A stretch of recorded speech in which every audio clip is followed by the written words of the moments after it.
The Israeli propaganda machinery and also mainstream media all over the world are completely obsessed with trying to prove that Shifa Hospital in Gaza City is a Hamas military command center. I have never seen it. My colleagues who have been working there from the international community have never seen it. We haven't seen any high-ranking people from the resistance, nor have we seen soldiers in the hospital, nor has there been any sign of restrictions for us to move around. What they're trying to do is actually to hide the fact that the Israeli occupation army are systematically attacking healthcare in Palestine, not only in Gaza, but also in the West Bank. And I'll show you this latest report from, as you can see, from the health cluster in the WHO. This one is dated the 14th of November. It has a number of very interesting graphs, and I think you should study it. First, if you look at healthcare facility functionality, you can see this graph. The gray ones are non-operative hospitals, the yellow ones are operative hospitals.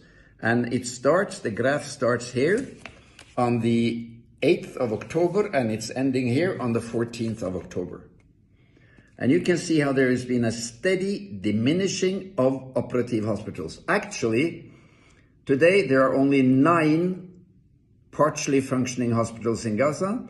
27 hospitals have been forced to close due to 3 reasons. Number 1, lack of fuel and electricity.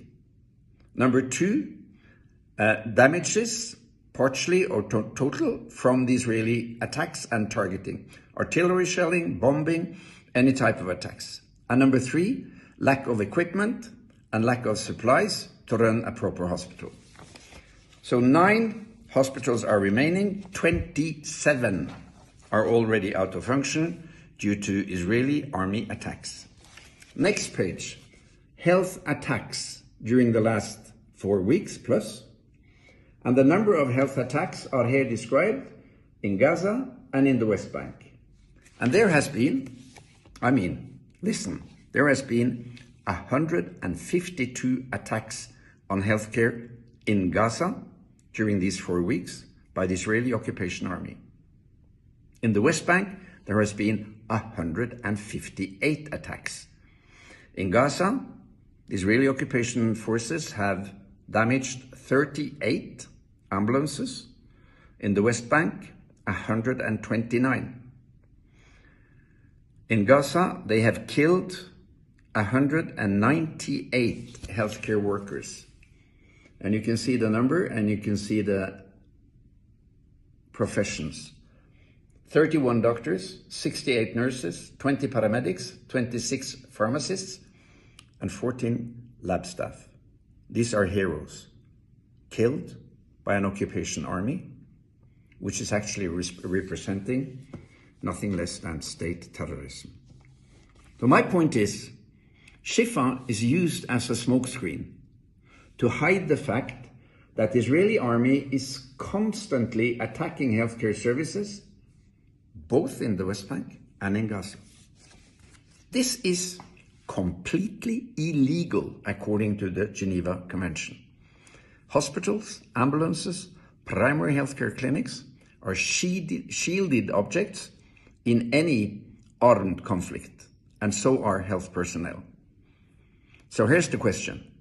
When are mainstream media going to read the sources and study the facts and stop listening to the Israeli propaganda machinery? What we're seeing is state terror. Israel is actually executing state terror against not only the healthcare, but the whole Palestinian population in occupied West Bank and in occupied Gaza.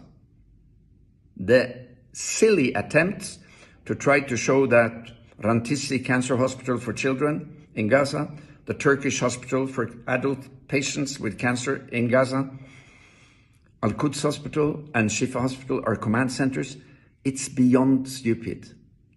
But they do it, and the mainstream media don't do their homework. Had they done their homework, they would have known. And you find this on the internet. It's freely available. It's called Health Cluster Report, Gaza Health Cluster Meeting, 14th of November, and it's got all the graphs. Stop the lying, check the facts, be on side of life and dignity and human values, support the Palestinian healthcare in their brave work to resist the occupation forces' horrible attacks on healthcare in Gaza. Be active, do something.